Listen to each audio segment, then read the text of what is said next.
Assalamualaikum warahmatullahi wabarakatuh. Nama saya Faisal Haris Makarim Ganadipura, NPM 19170510065. Pada mata kuliah Teori Informasi sebagai nilai UAS, saya akan menjelaskan materi 8-15. Yang pertama itu ada Introduction Information Theory. Itu teori informasi adalah disiplin ilmu dalam anggota matematika terapan yang berkaitan dengan kuantitasi data sehingga data atau informasi itu mampu disimpan dan dikirim tanpa error melalui suatu kanal komunikasi. Entropi informasi sering dipakai sebagai alat untuk kebanyakan bit yang bertera yang diperlukan untuk menyimpan dan mengirim informasi tersebut. Contohnya itu ada kondisi cuaca harian dengan entropi 3 bit. Kita bakal tahu bahwa itu mempunyai rata-rata 3 bit tiap harinya. Aplikasi dari topik landasan teori informasi itu biasanya lossless data compression seperti zip atau RAR, WinRAR, konversi data, lossy data compression seperti MP3, terus penggoreng kanal seperti channel coding dan arus DSL, ADSL. Kebanyakan teori informasi merupakan titik nemu dari anggota bidang matematika. Secara khusus, teori informasi adalah cabang dari matematika peluang dan statistika yang diterangkan oleh Claude E. Shannon, dikenal sebagai bapak dari teori informasi. Shannon ini mendefinisikan pengukuran dari entropi informasi dalam bit, yang rumusnya itu entropi sama dengan min sigma I P log 2P. Rumus ini bila diterapkan pada suatu sumber informasi mampu menentukan kapasitas dari arus yang diperlukan untuk mengirim data yang diterjemahkan ke dalam digit biner. Sumber informasi. Sumber informasi adalah suatu objek yang menghasilkan event di mana keluaran sumber informasi tergantung dari distribusi probability. Dalam praktek dianggap sebagai suatu device yang menghasilkan pesan berupa analog atau diskret. Dalam kuliah itu sering bahas sebagai informasi diskret. Terus pada sumber informasi menghasilkan sebuah source, sebuah kumpulan set seperti source alfabet, dan elemen dari set source alfabet disebut simbol atau letter. Klasifikasi sumber informasi itu ada memori, ada memoryless, dan sumber informasi. Memori itu muncul simbol bergantung pada simbol sebelumnya. Memoryless munculnya simbol yang tidak bergantung pada simbol sebelumnya. Sumber informasi discrete yang memoryless disebut juga discrete memoryless source atau DMS. Lalu di sini ada DCS atau Digital Communication System. Di sini ada block diagram dari diagram communication system. Ini output message ini dikirim oleh output transducer yang menerima sinyal dari receiver. Receiver sinyal itu dilakukan oleh channel. Dia akan distorsikan dan noise-nya dihilangkan. Terus transmisi sinyalnya dari transmitter. Terus penginputannya di input transducer. Ini inputan yang dari user menjadi output message yang diperlukan. Terus ada entropi, pengukuran informasi atau kejutan atau ketidakpastian yang melekat pada kemungkinan variabel hasil. Contohnya ini self entropy itu yang tadi rumusnya itu min sigma x anggota x, px log p, ya kan, p log p yang tadi. I di mana I sama dengan log 1 per P. Misalnya ada teks pendidikan. Ada P, E, N, D, I, K, A. Kan pada pendidikan itu P-nya muncul 1, E-nya 1, N-nya 2, D-nya 2, I-nya 2, K-nya 2, K-nya 1, A-nya 1. Lalu bisa kita ini ya, probability ini dari probability-nya itu dari banyaknya ini jumlahnya, terus dibagi sama kemunculannya. Jadi 0,1, 0,1, 0,2, 0,2, 0,1, 0,1. Yang hasilnya PX ini hanya akan 1 hasilnya. Lalu yang tadi kita selesaikan, kita masukkan ke dalam rumus entropi yang tadi, yang P log 2P, kita bisa dapatkan 3,322, 3,322, 2322, dan seterusnya. Nah, untuk tadi kan self entropy, lalu kita masukkan, kita jumlahkan entropinya, lalu bit yang dikirimkan akan jadi 20,254.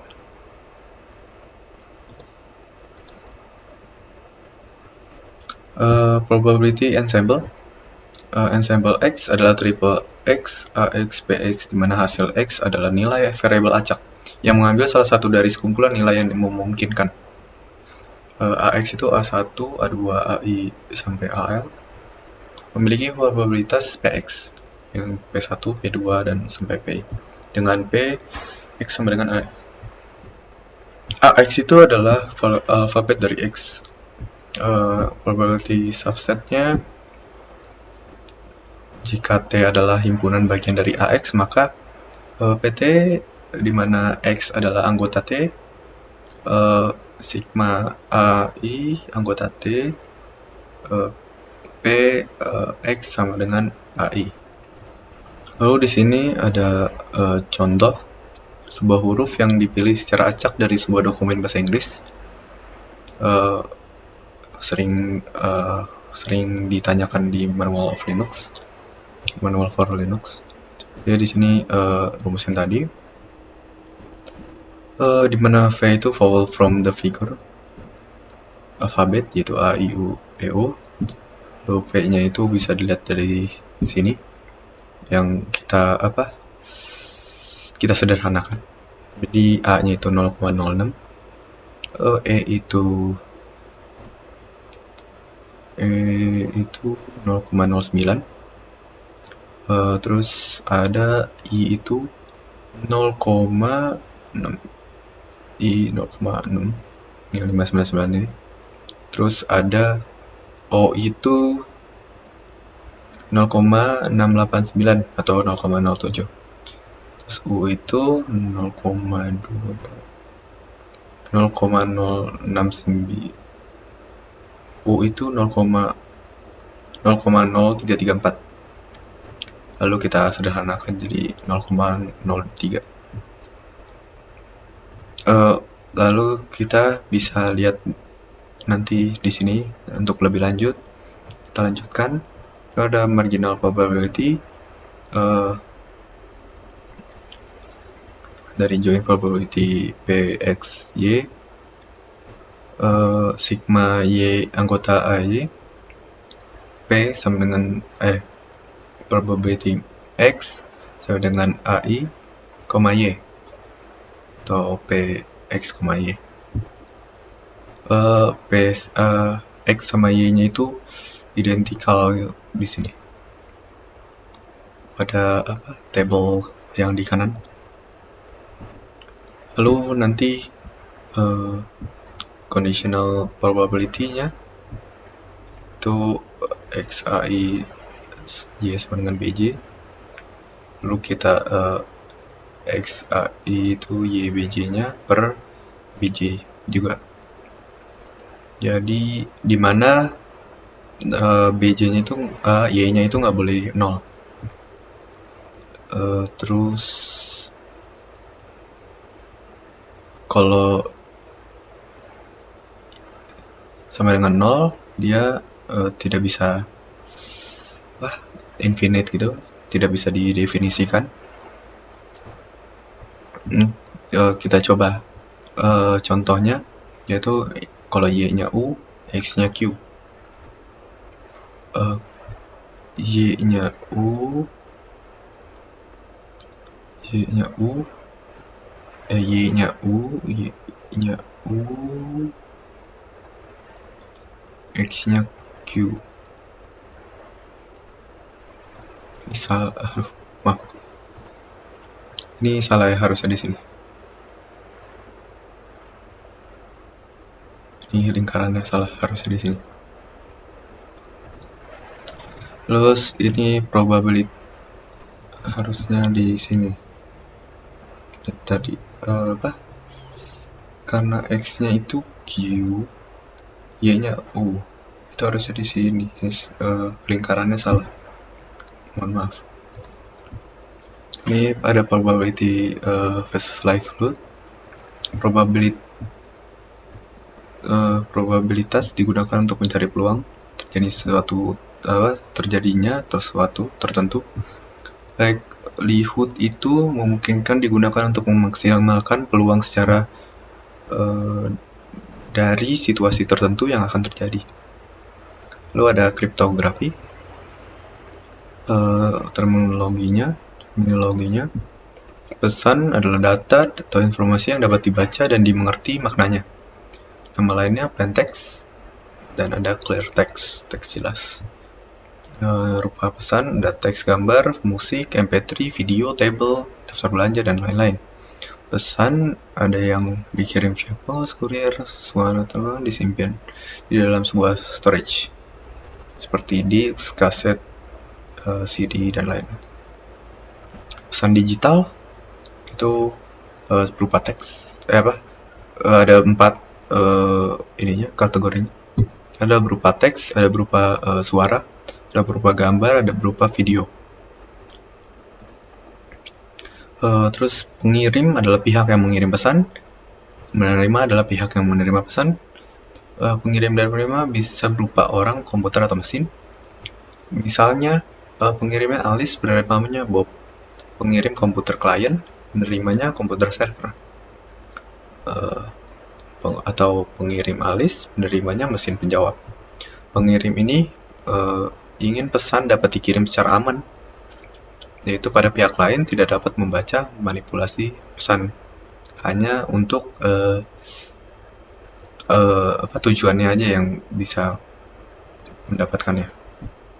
Hypertext, pesan yang telah disandikan sehingga tidak bermakna lagi. Tujuannya agar aman dan tidak bisa dibaca oleh pihak yang tidak berhak gitu. Nama lainnya kriptogram atau kriptogram. Hypertext harus dapat dikembalikan menjadi plain text semula. Contohnya ada plain text tulisan culik anak itu jam 11 siang. Hypertext akan berubah dia sebagai suatu simbol-simbol dan huruf atau angka yang tidak bisa kita dibaca oleh orang lain, dan nanti akan di encrypt. Lalu ada plain text lagi. Ketika saya berjalan di pantai, saya menemukan kepiting yang merangkak menuju laut. Mereka adalah anak-anak kepiting yang baru menetas dari dalam pasir. Lalu mereka mengatakan bahwa laut adalah tempat kehidupan mereka. Hypertext-nya akan jadi seperti ini. Ini tidak bisa dibaca oleh orang tanpa untuk encrypt-nya lagi. Nah, untuk membaca teks-teks yang tadi, kita perlu enkripsi. Itu proses penyandian plain text menjadi ciphertext atau enciphering. Deskripsinya proses pengembalian ciphertext menjadi plain text semula. Nama lain deciphering. Jadi ada plain text, terus kita enkripsi, dikunci itu dapat kuncinya gitu. Terus jadi ciphertext kan. Ciphertext itu terus kita di deskripsi jadi plain text.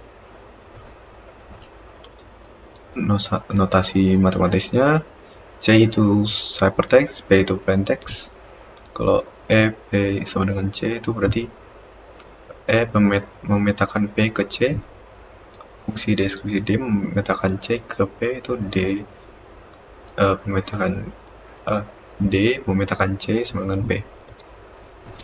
Fungsi enkripsi dan deskripsi harus memenuhi sifat D pemetaan E pemetaan P sama dengan P. Kriptografi berasal dari bahasa Yunani. Ini crypto atau artinya hidden atau secret, dan writing, secret writing. Definisi lamanya, kriptografi adalah ilmu dan seni untuk menjaga kerahasiaan pesan dengan cara menyajikan ke dalam bentuk yang tidak dapat dimengerti lagi maknanya. Dikembangkan sedemikian rupa sehingga tidak lagi sebatas mengenkripsi pesan, tetapi juga memberikan aspek keamanan. Deskripsi menurut Skinner yang menjadi definisi baru, ilmu dan seni untuk menjaga keamanan pesan. Algoritma kriptografi itu aturan enkripsi dan deskripsi atau fungsi mematikan yang digunakan untuk enkripsi dan deskripsi pesan. Lalu kita bisa lihat contoh. Cipher tidak sama dengan kode. Kode mempunyai sejarah tersendiri dalam kriptografi. Contohnya kapal api datang, kodenya hutan bakal hancur. Kalau pesan kapal api datang, kodenya jadi enkripsi. Encoding adalah transformasi dari plain text menjadi kode. Decoding adalah transformasi kembalikan dari kode menjadi plain text. Buku kode adalah dokumen yang digunakan untuk mengimplementasikan suatu kode. Buku kode terdiri dari table lookup dengan encoding dan decoding. Ini contohnya. Kode breaker adalah orang yang memecahkan kode untuk menemukan plain text. Kunci adalah parameter yang digunakan untuk transformasi encrypting dan decrypting. Jika kekuatan kriptografi ditentukan dengan menjaga kerahasiaan algoritmanya, maka algoritma kriptonya dinamakan algoritma restrict. Algoritma restrict tidak cocok lagi saat ini. Kriptografi modern mengatasi masalah ini dengan menggunakan kunci. Kunci bersifat rahasia, sedangkan algoritma kriptografi itu tidak rahasia. Nah, ini enkripsi dan deskripsi dengan kunci. EK pemetaan P sama dengan C, DK pemetaan C sama dengan P. Harus memenuhi yang tadi, seperti yang tadi. Misalnya kirim senjata perang dari teksnya. Lalu kita enkripsi EK pemetaan P sama dengan C dengan kuncinya K. Lalu kita ciphertext, lalu kita deskripsi lagi dengan kunci K yang tadi. Dan dia akan menjadi kembali seperti semula. Sistem kriptografi terdiri atas algoritma kriptografi, plain text, ciphertext, dan kunci. Penyadap adalah orang yang mencoba menangkap pesan selamat ditransmisikan. Cryptanalysis adalah ilmu dan seni memecahkan ciphertext menjadi plaintext tanpa mengetahui kunci yang digunakan. Pelaku disebut cryptanalyst. Perancang algoritma kriptografi disebut cryptographer.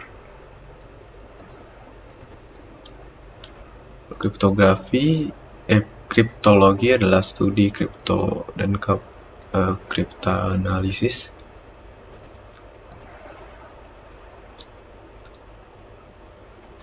Persamaan kriptografi dan kriptanalis adalah keduanya sama memecahkan ciphertext dan plaintext. Perbedaannya itu dia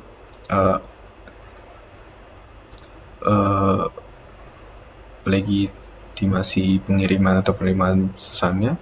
Kalau kriptografer itu menggunakannya, kalau kriptanalis dia ilegal. Ini sejarahnya.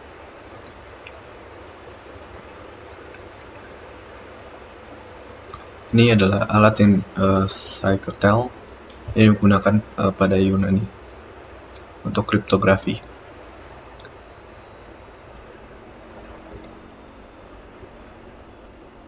Kriptografi juga digunakan untuk alasan keagamaan, menjaga tulisan religius dari gangguan otoritas politik budaya yang domain saat itu.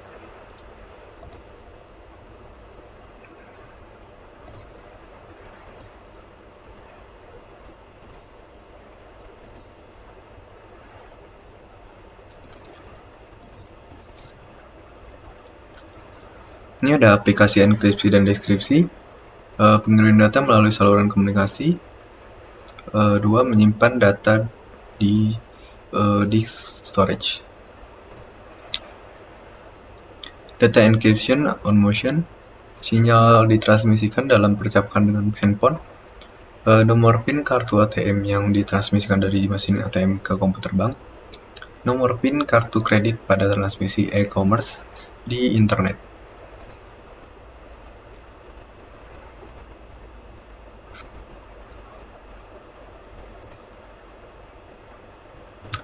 Ini contoh-contohnya aja.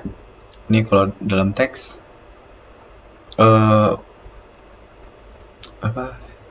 teksnya akan dari ini, semulanya seperti ini menjadi ciphertext yang tidak bisa dibaca oleh manusia. Lalu ada dokumen gambar itu dari BMP yang sangat terlihat jelas. Kalau yang di ciphertext dia bakal jadi buram sekali, sangat tidak bisa dilihat. Kalau table dia akan merubah isi table. Jadi hanya field nama, berat, dan tinggi yang dienkripsi.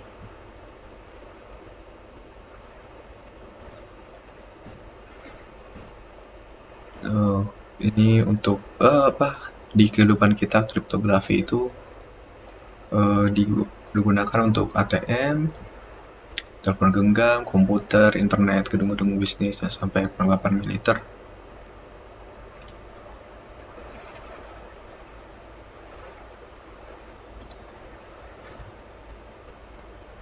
Contoh algoritma simetri, ada data enkripsi standar, Rinsdale, Blowfish, IDEA, Ghost, dan Certan, RC2, dan lain-lain.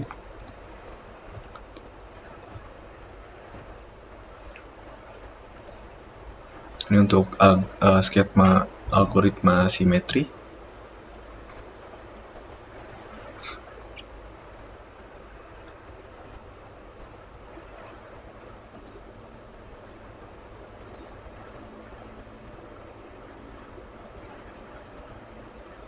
Jadi original datanya itu dengan public key di enkripsi, enkripsi datanya dengan private key di deskripsi menjadi original data.